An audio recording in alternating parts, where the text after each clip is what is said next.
Sylvester Stallone, Rocky. Rocky's story is this even, right? But Sly's is too. Sly's a good friend of mine. And when I first met him years ago, he was listening to my tapes and stuff, and he invited me over for dinner. We started talking. And I said, I've heard your story from other people, but I really love to hear it from the horse's mouth. I don't know how much is mythology, urban myth, and how much is true.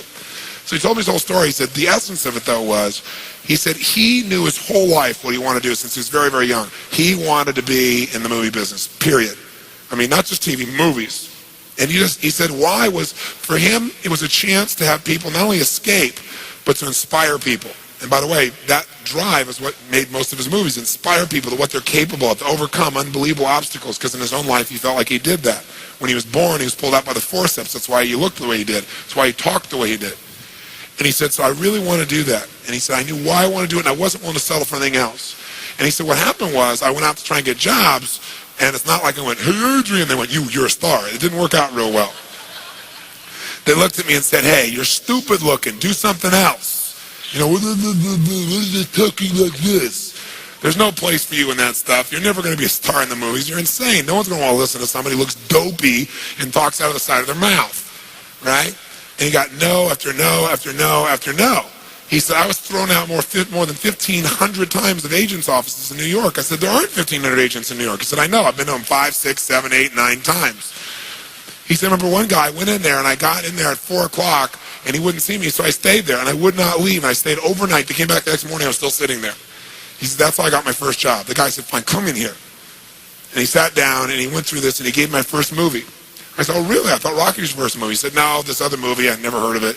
I said, well, what character did you play? He said, well, I was in it for about 20 seconds. I was a thug that somebody beat up. He said, because they made me feel like, people hate your guts. You getting beat up, it'll be a good thing. And he did like 3 movies like that. Never got anything. Kept going out. Rejection, rejection, rejection. So finally he realized it wasn't working. So he changed his approach. He said, I was starving, by the way. He said, I couldn't pay for even to have heat in my apartment. My wife was screaming at me every day to go get a job. I said, well, why didn't you? He said, because I knew that if I got a job, he said, I'd get seduced back and I'd lose my hunger. He said, I knew that the only way I could do this is if it was the only choice, if I burned all other bridges. Because if I did a normal job, pretty soon I'd be caught up in that rhythm and that stuff, and I'd feel okay about my life, and I feel like my dream would just gradually disappear. And he said, I wanted to keep that hunger. That hunger was the only thing I thought was my advantage. He said, my wife didn't understand that at all. He said, we'd have these vicious fights, and he said it was freezing. So I was broke, we had no money, and he said, so I finally went to the public library one day because it was warm. He said, I didn't want to read anything. He says, I went in, New York Public Library. He said, I was hanging out there, and I sat down in this chair, and somebody left a book there.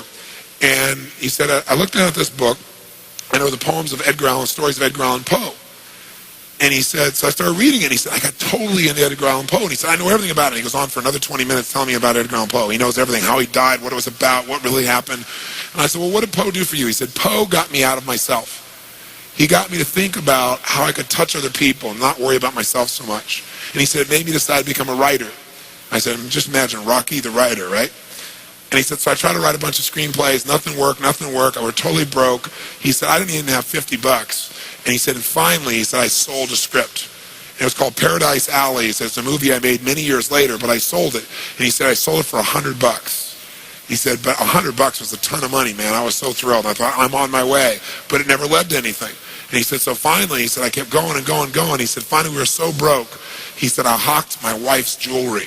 He said, Tony, there's some things in life you should never do. He said, that was basically the end of our relationship. She hated my guts so much. He said, now we were so broke, we had nothing, no food, no money. And he said, the one thing I loved most in the world was my dog. He said, I love my dog because he gave me unconditional love, unlike my wife. And he said, so what happened was, though, we were so broke that to survive, I couldn't even feed my dog. So I went to a liquor store. He said, it was the lowest day of my life. And I stood outside the liquor store trying to sell my dog to strangers. He said, I tried to sell my dog for $50. And he said, finally this one guy negotiated with me and bought my dog for me, my best friend on earth, for $25. He said, I walked away from there and I cried. He said, it was the worst thing that ever happened in my life. He said, 2 weeks later, I'm watching a fight between Muhammad Ali and Wepner, this white guy that's getting bludgeoned but just keeps on coming. And he said, I got an idea. He said, as soon as the fight ended, I started writing. He said, I wrote for 20 straight hours. I did not sleep. I wrote the entire movie in 20 hours straight. Right then. Saw the fight, wrote the movie. Whole thing, done. He said, I was shaking at the end. I was so excited. He said, I really knew, man. I knew what I wanted. I knew why I wanted it. He said, just like you teach that formula. He said, but I said, man, I took the action. Now it's time to deliver. And so he said, I went out and started trying to sell it to agents. And they all would read it, and they'd say, this is predictable. This is stupid. This is sappy. He said, I wrote down all the things they said, and I read them the night of the Oscars when we won. And he said, it was really good, right? The greatest revenge is massive success. And he said, so what happened was, he said, I kept going, trying to sell it, nobody going, I'm broke, I'm starving. He said, finally, I meet these guys, they read it, and they believe in the script, and they love it. And they offer me $125,000 for my script. I said, oh my God, you must have been out of your mind. He said, I was. I said, just one thing though, guys, you got a deal based on one thing. And they said, what's that? He said, I got a star in it. They went, what are you talking about? You're a writer. I said, no, I'm an actor. I said, no, you're a writer. He said, no, I'm an actor. That is my story, and I'm Rocky. He said, I got to play it. I got to be the head person. I got to be the starring role. And they said, there's no way. We're not going to pay you $125,000, take some no name and stick you in that, throw our money away. We need a star, And they want to have Ryan O'Neal play Rocky, to give you a picture. Can you imagine? That's who they'd pick, right? And so he said, no way, Ryan O'Neal isn't Rocky, I'm Rocky. Went through this whole thing, right? They said, well, take it or leave it. He said, I left the room. I said, if that's what you believe, you don't get my script. And he left. Here's a man with no money, none, totally broke, offered $125,000 more money than he'd seen in his lifetime, and he walked away because he knew his real what? Knew his real what? And why he wanted it, he was committed to it. So he said they called him a few weeks later, and they came and brought him back, and they offered him $250,000 not to star in his own movie. He turned it down, $250,000. They came back, their final offer was $325,000. They wanted this thing. He said, not without me, and they said no. They finally compromised, and they gave him $35,000 and points in the movie, because they said, if this is going to happen, then you're going to take the risk with us. And the bottom line is, we don't think it'll work, but at least we won't spend a bunch of money on you. And then they only spent $1 million to make Rocky, and it grossed $200 million at the time. Right? I mean, it was done pretty well. But what's interesting about this is, I said, what'd you do? I mean, even $35,000, that's not $250,000. That's a lot of money when you don't have $25. I said, what's the first thing you did? I figured you went out and partied or something. He said, I went to that liquor store for 3 straight days and hoped that the man who had my dog frequented the store. He said, because I want to buy back my dog. I thought that was so cool, right? That was really cool. I said, what happened? He said, third day I was there, this guy walks by, and I see him, and I can't believe it, and there's my dog. And I looked at him, and I said, sir, remember me? And he said, it had been about a month and a half by the time this had all come about.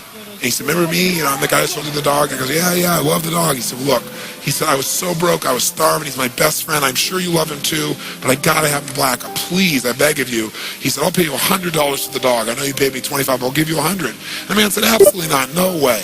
It's my dog now. You can't buy him back, right?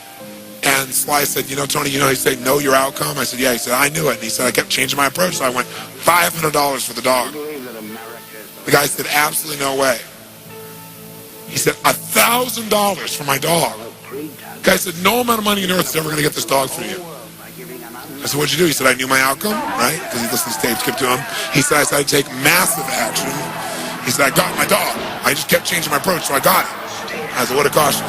$15,000 and a part in Rocky. The guy's in Rocky.